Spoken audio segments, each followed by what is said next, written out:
Get your souvenir program, 22nd Liberty Bowl, right here. The celebration of freedom is the foundation of the Liberty Bowl. And in 1980, its message was especially relevant. The plight of the hostages in Iran had stirred the emotions of this nation. The freedoms that we so often take for granted were suddenly important again. At the Liberty Bowl luncheon, Susan Powell, Miss America 1981, expressed these patriotic feelings with a very special song. Oh, beautiful, for spacious skies, for amber waves of grain, for purple mountain majesties above the fruited plain. America, America, God shed his grace on thee and crowned thy good with brotherhood from sea to shining sea.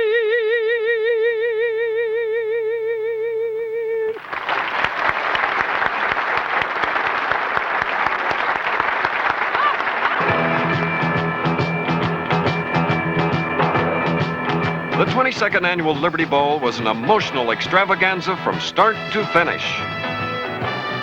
Two powerhouses clashed as the Boilermakers of Purdue and the Tigers of Missouri collided in a high-scoring display of offensive firepower to produce one of the most exciting Liberty Bowl games in recent years.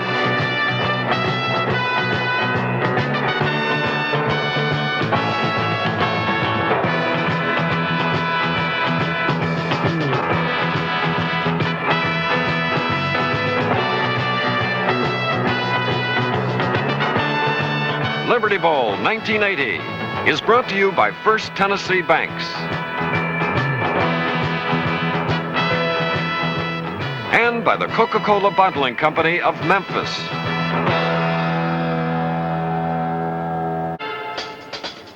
A bright winter sun and clear blue skies greeted the more than 53,000 fans, the largest crowd in Liberty Bowl history.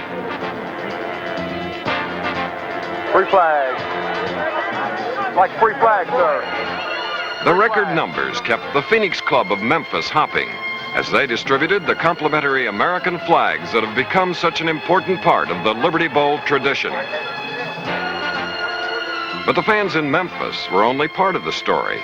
Millions more would see the game live on ABC television. This contest matched up two teams with remarkable similarities. Both clubs featured explosive offenses built around gifted quarterbacks. All-American Mark Herman had become the NCAA all-time career passing leader during his tenure at Purdue. Mizzou's Phil Bradley had become the Big 8 all-time total offense leader with his passing and rushing prowess. Both quarterbacks could strike quickly, and one thing was certain: when these two teams collided, the result would not be a low-scoring defensive struggle. A Missouri fumble in their own territory gave Purdue an early opportunity, and Herman went to work, moving quickly to the floor, where the Boilermakers faced a 3rd and 1. Ben McCall challenged the Tigers on the ground and got a rude reception. Fullback John Macon tried the same route and shared a similar fate. Challenging Missouri on the ground was not the way to score, and on Purdue's next possession, Herman did what he does best.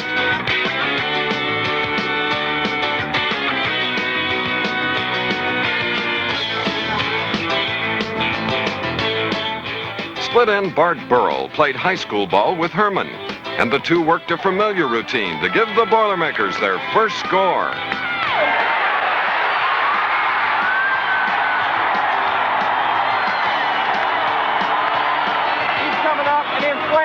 You've got to stay down underneath the slam block in order to get some pressure underneath in there. You got that now? While the Missouri defense was trying to adjust to the aerial antics of Herman, a sluggish Tiger offense was firing blanks.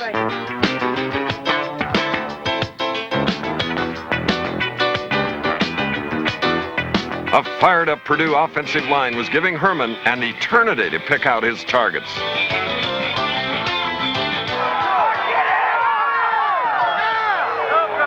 And a frustrated Mizzou secondary was paying the price.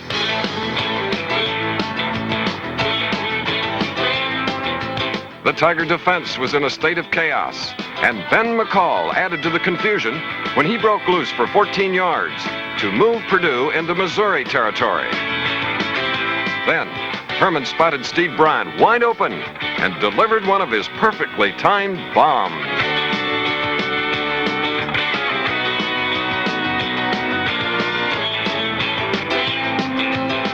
With a 14-0 lead, the Boilermakers seemed to be in complete control. But then Coach Warren Powers pulled a reverse on the ensuing kickoff, and Ron Fellows started down the sideline.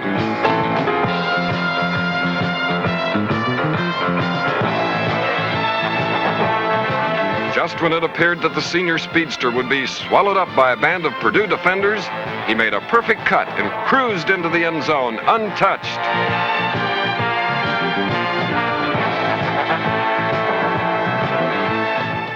Fellows' 92-yard touchdown was the shot Missouri needed. And despite a missed extra point, the Tiger bench had finally come alive.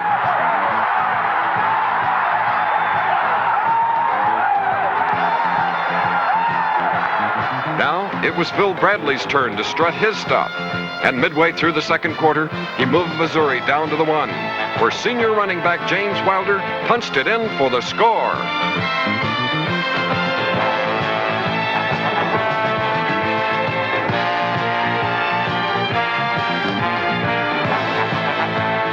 When the Tigers went for the 2-point conversion to tie it up, Purdue's Mike Marks burst their bubble with a diving interception in the end zone. But Purdue's dominance had evaporated, and it was up to the offense to regain the momentum. You got to be ready to make your Tiger call against this defense because they've got more people on that side than what we have to block. Right. You understand that, to get the tight end in on the blocking scheme. Herman answered the call immediately and moved the Boilermakers to the Mizzou 5, where they faced a 2nd and goal.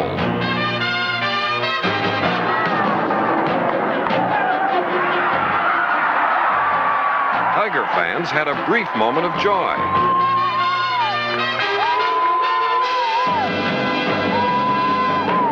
But on the next play, Mark connected with All-American tight end Dave Young for an easy 6 points. Once again, Purdue seemed to be calling the tune, and Missouri was marching to the beat.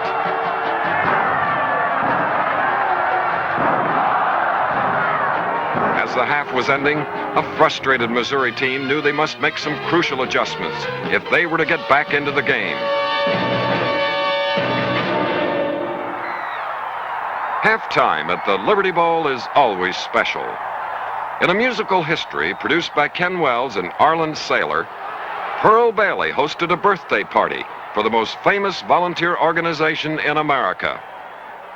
I'm so grateful you came out to help us to celebrate our tribute to a wonderful organization that has always been with the men and the women of the military service, the USO. Isn't that wonderful?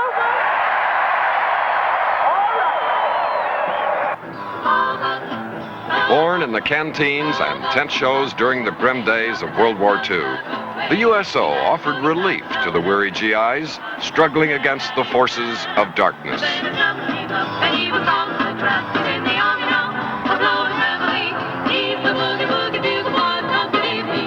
When the Cold War heated up on the rugged terrain of Korea, it was the USO that provided comfort for the battle-worn defenders of freedom.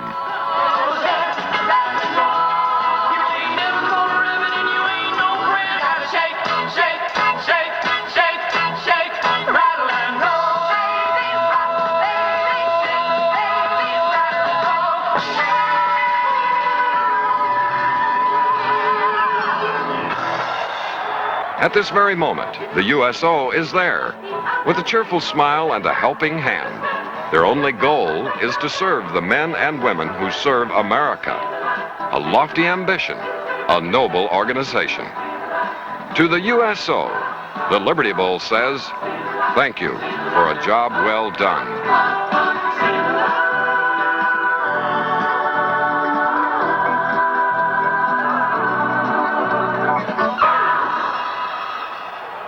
We brought a lot of beauty. And I would say beauty with a lot of courage out here today. With me with the coat and beautiful Miss America. 1981, Susan Cowell. And now, ladies and gentlemen, a dear lady to me, to us all. She's going to sing God Bless America. But while she's singing, we want you to wave flags and wave them hard for Miss Margaret Piazza.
For me to stand here.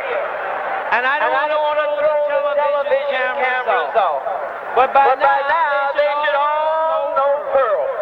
And Pearl is going to do it where she can touch your heart the most. Right down on the ground.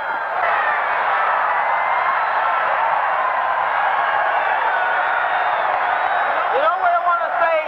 Come on, boys. Come on.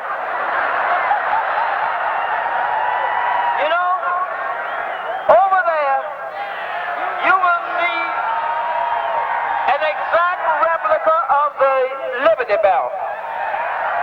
That is the symbol of the freedom of America.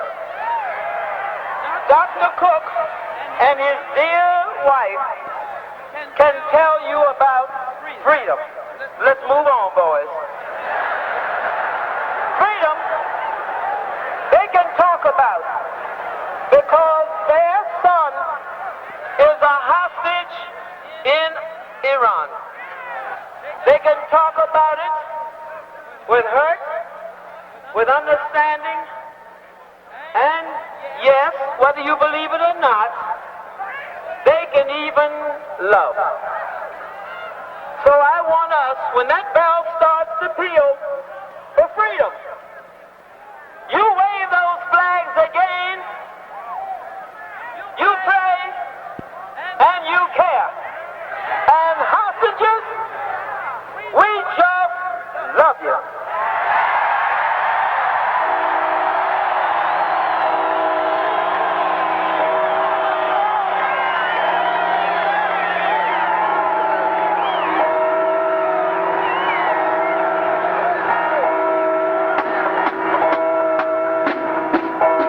A simple yellow ribbon and a swirling mass of red, white, and blue expressed the anguish, frustration, and love that America felt for her absent countrymen. The words of Pearl Bailey were a moving climax to the halftime festivities.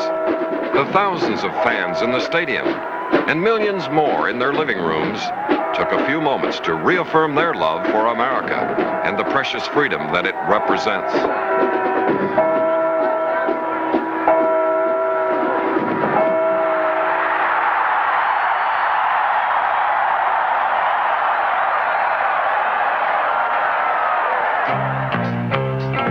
Not content to sit on their lead, Purdue mounted another scoring drive midway in the third quarter, sparked by a 13-yard pickup from Ben McCall that got everyone involved.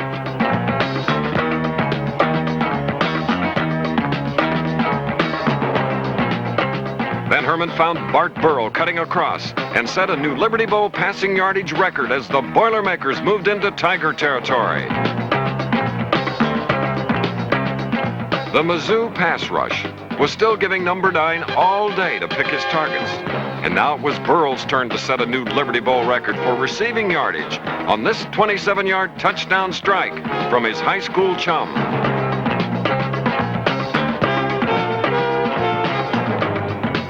A Purdue blowout seemed imminent, but Phil Bradley had other ideas as he rallied his troops to set up a 45-yard Ron Verrilli field goal.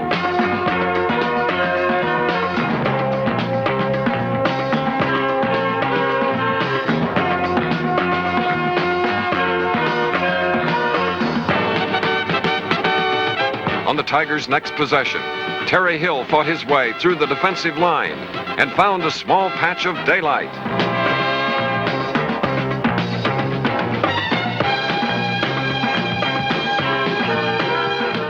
In the opening moments of the final quarter, Bradley drilled a bullet to Kenny Blair, and the suddenly subdued Purdue crowd realized that there was still a lot of football to be played.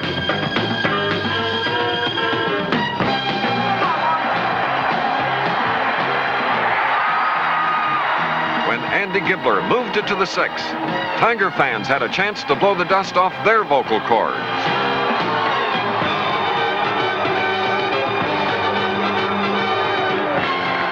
But now it was Purdue's turn to stand tall in a goal line defense as James Wilder ran into a brick wall named James Looney on 4th down.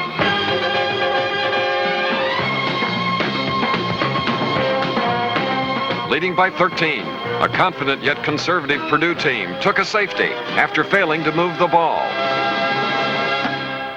Now, Warren Powers and his quarterback were fighting the clock as well as the Boilermakers. And once again, it was junior Terry Hill who gave them hope with a heart-stopping sideline catch at the Purdue 10-yard line.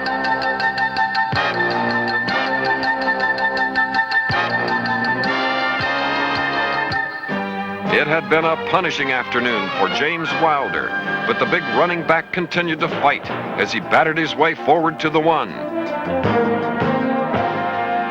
This time, there would be no goal line heroics to block the Tigers. This time, there would be no denying this determined Missouri assault.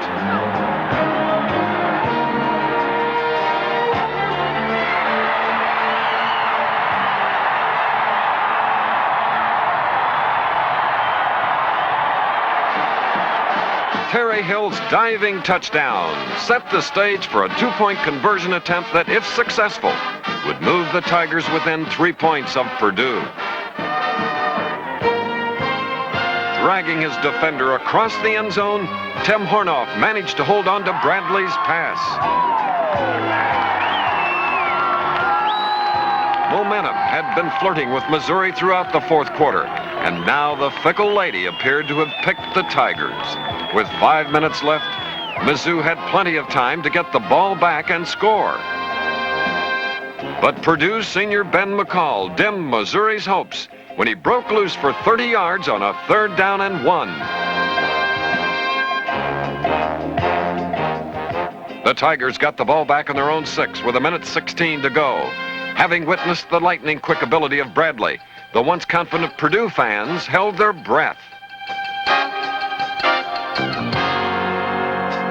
3 times Bradley fired. 3 times he came up empty. Mizzou's chances had dwindled to a 4th and 10. The Missouri dream of a comeback victory vanished as the ball dropped harmlessly on the turf. The emotional roller coaster had finally ground to a halt. Purdue had held on to score one of the most exciting victories in Liberty Bowl history.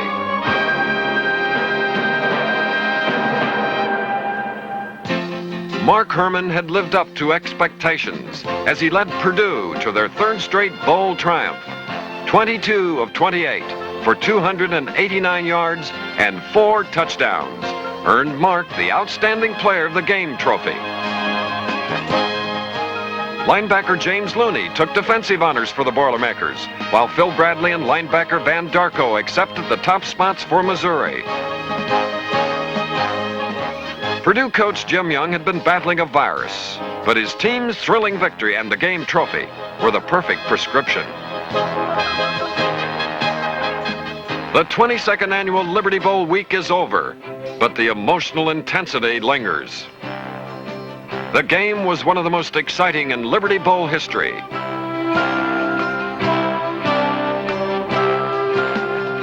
The moving halftime presentation captured the spirit of the Liberty Bowl itself, a celebration of America's most important natural resource, freedom.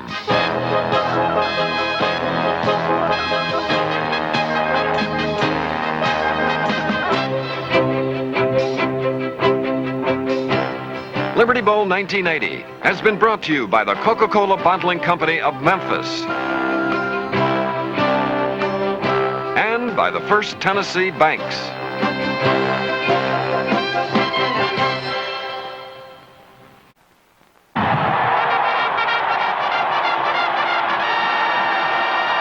Go Buckeyes! Go Navy! Let's go! The spirit of America rang loud and clear throughout the 1981 Liberty Bowl. Out of the Midwest, Ohio State brought Buckeye fever. And from the U.S. Naval Academy, the midshipmen carried the support of Navy men and women worldwide.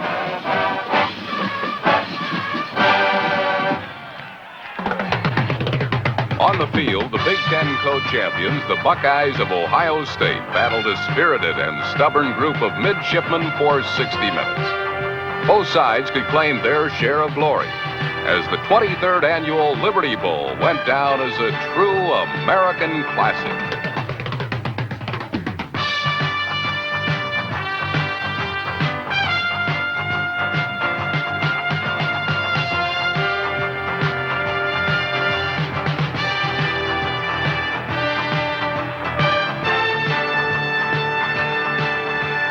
Liberty Bowl 1981 is brought to you by Union Planters National Bank of Memphis and by the Coca-Cola Bottling Company of Memphis. It was now only hours till game time. While the teams made their final preparations, more than 4,000 Liberty Bowl charter members and guests gathered for their pregame buffet. Both Navy supporters and Buckeye faithful were ready for this one. We got a 25, true 3 technique.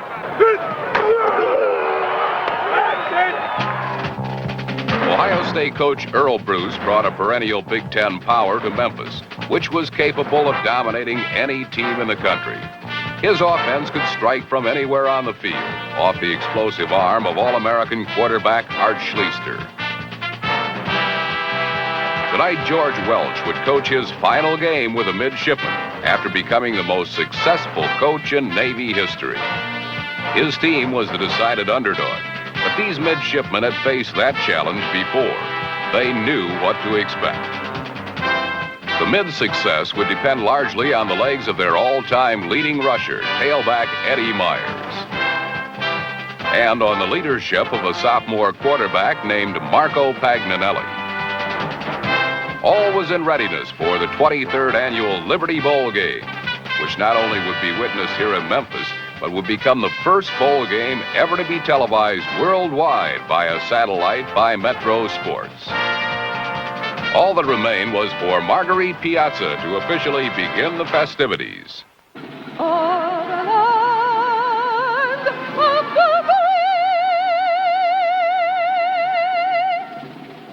and the home of the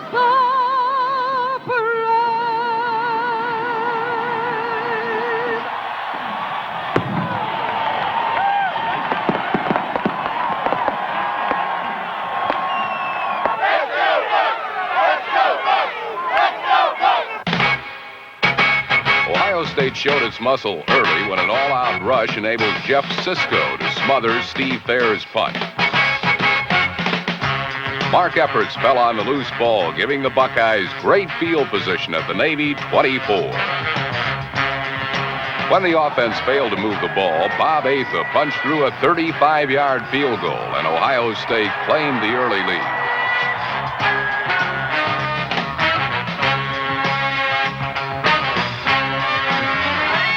Middle guard Nick Miller gave the Buckeyes yet another opportunity when he personally demolished the Navy reverse.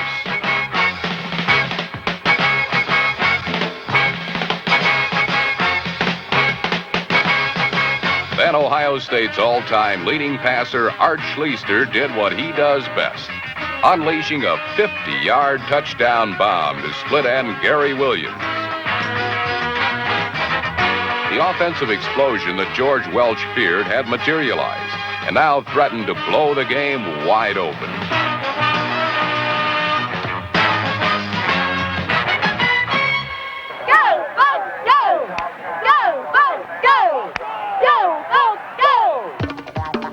On the next series, the Navy had the wind taken out of its sails again. They would be forced to punt and face the possibility of yet another turnover, one that could signal the beginning of a Buckeye blowout. But this time, the midshipmen were prepared. Punter Steve Fair turned passer and found Brian Cianella alone in the flat.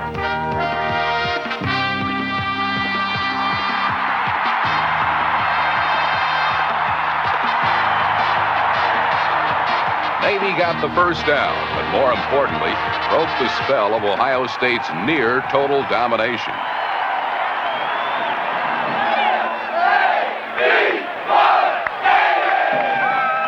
The fake punt stirred up both the fans and the Navy bench.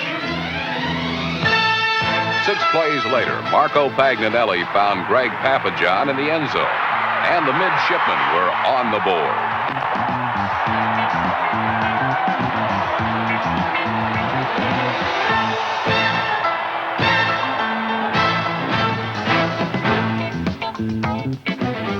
The touchdown softened up the Buckeye defense, giving Eddie Myers room to do his thing.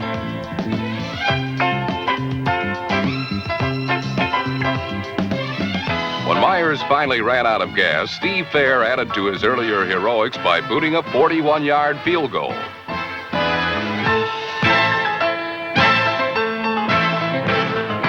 Ohio State's lead was wiped out, and the blowout had become a dogfight.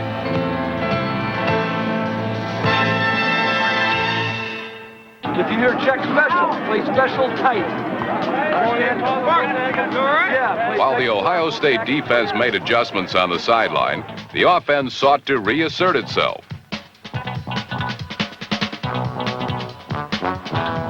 Tailback Jim Gale led the charge back into Navy territory. But just as the Buckeyes closed in, disaster struck.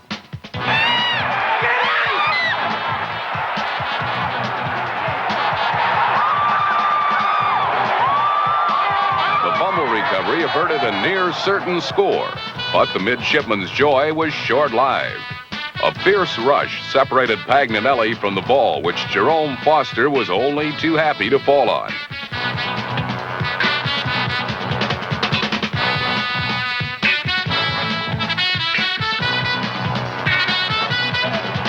The Buckeyes were again knocking on the door. Hey, they're going to be coming with something. Check with me. A perfectly executed play-action pass to tight end John Frank took the ball to the Navy 2. There, it was a simple matter for Jim Gale to follow his blocking into the end zone. The Buckeyes had moved back ahead of the midshipmen, 17-10.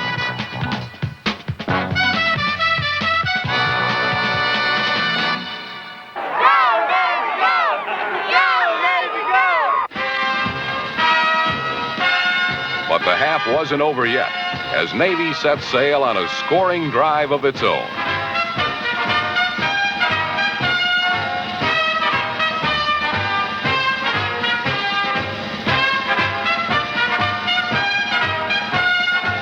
Myers churned out the tough yards in heavy seas,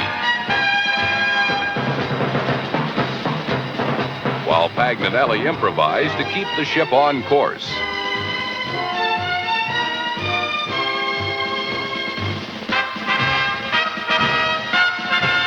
But as the Navy flotilla neared its goal, the Buckeyes' defense stiffened.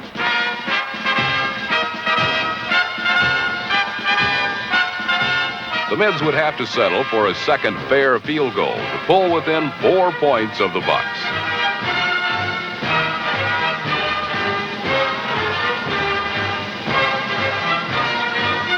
As the half ended, both teams went to their locker rooms knowing the second half would provide the ultimate test of their talent and will to win. It was halftime at the Liberty Bowl, and time for a spectacular musical tribute to the American Red Cross, produced by Ken Wells and Arlen Saylor, and hosted by television personality Wink Martindale. A tribute to the American Red Cross on its 100th anniversary. That's what our show is about, and quite a show it will be. In 1914, Commodore Wilbert E. Longfellow organized the life-saving corps of the Red Cross, making it the master of water safety instruction. During World War II, the Red Cross was there aiding the victims of war.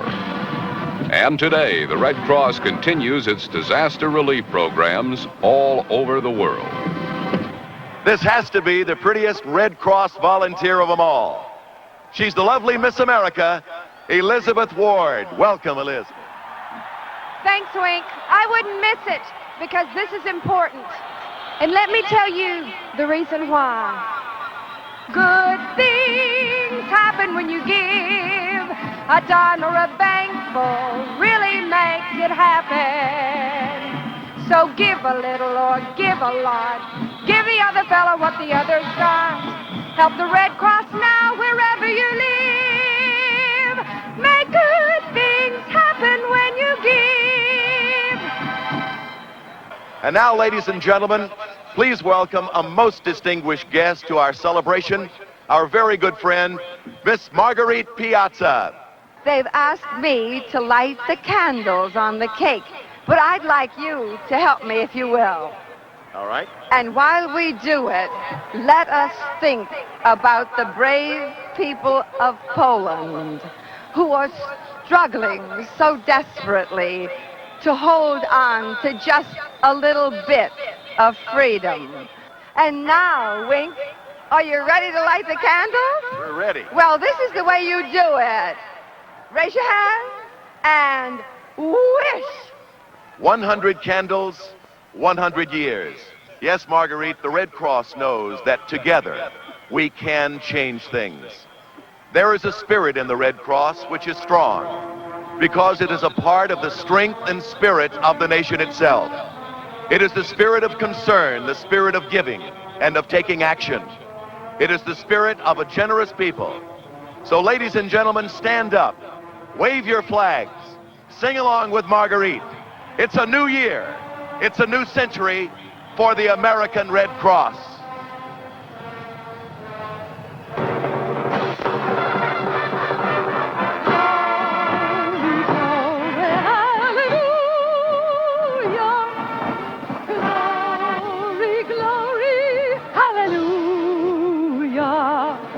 Glory, glory, hallelujah,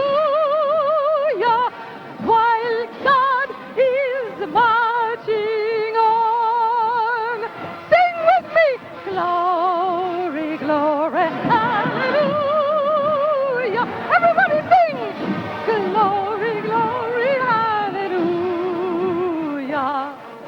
Glory, glory, hallelujah, while God is marching on.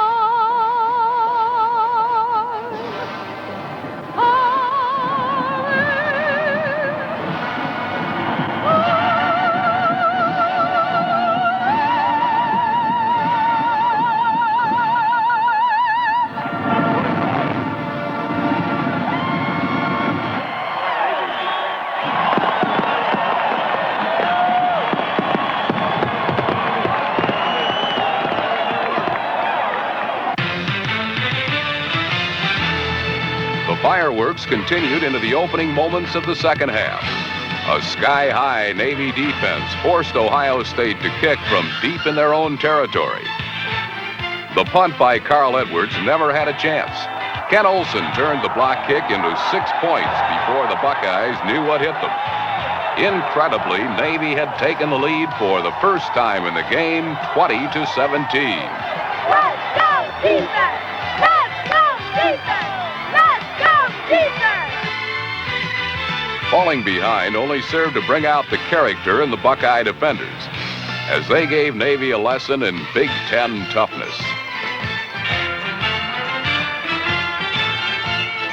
The defensive performance resulted in excellent field position for Schleister, who mixed short passes with the running of Jim Gale to move his Buckeyes through the Navy minefield.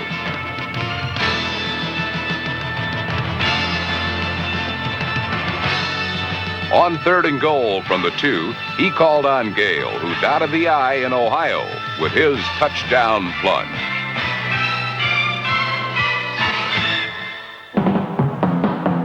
Forced once again to play catch-up, this time the midshipmen played right into the trap of Earl Bruce's deep secondary. The benefactor was Kevin Bell, who gladly gave the ball over to the offense for another scoring drive. With 2 flicks of Art Schleister's deadly accurate right arm, the Buckeyes enjoyed their biggest lead of the game.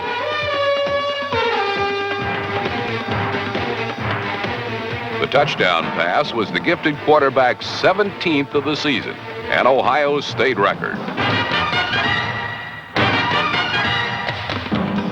As the seconds ticked off in the 4th quarter, Navy passes now missed their marks, and it looked as though this ship would sail no more. But when Schleister looked for one more big play to put the game on ice, he didn't see John Foley.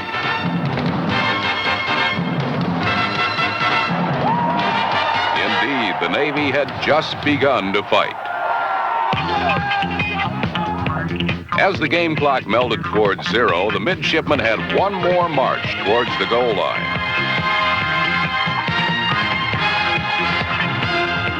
Somewhere, the mids had found a bit of last-minute magic. Big openings appeared for Myers, who charged through them with newfound energy. Even the Chief of Naval Operations, Admiral Thomas Hayward, had come aboard the Navy sideline. Still, the stubborn Buckeye defense forced Navy to a 3rd and long. But somehow, freshman Napoleon McCallum escaped down the sideline and nearly scored.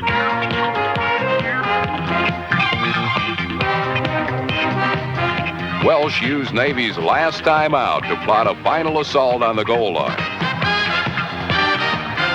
A fake to Myers froze the secondary, leaving Greg Papajohn all alone in touchdown city. The stadium rose to its feet as Navy went for 2. Ohio State pressured the play, but somehow Papajohn came down with the ball. Navy trailed by just 3 points, and now both sides held their breath in anticipation of an onside kick. The pressure rested squarely on the Buckeyes, but reserve quarterback Gary Alders pounced on the ball, preserving a hard-fought 31-28 Liberty Bowl victory. The Buckeyes had won their first bowl game for Coach Earl Bruce, and the Mids had played their last for George Welsh. It was a game filled with heroes for both teams. Nick Miller was the Buckeyes' most valuable defensive player, while tailback Jim Gale won top offensive honors. For the midshipmen, Mike Rouser was voted most valuable on defense.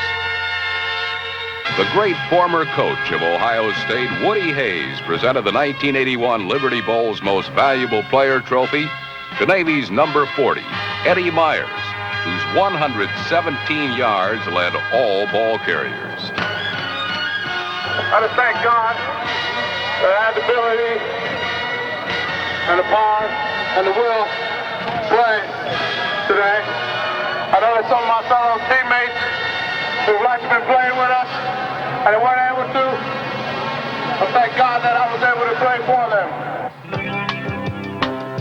It had been the greatest Liberty Bowl week ever, from the mayor's party at Vapors to the annual Liberty Bowl luncheon with this year's Distinguished Service Award winner, Marguerite Piazza, to the beautiful halftime show honoring the 100th anniversary of the American Red Cross, and to the game itself, one of the most thrilling in the Liberty Bowl's 23-year history. All of this added up to make the 1981 Liberty Bowl a true American classic.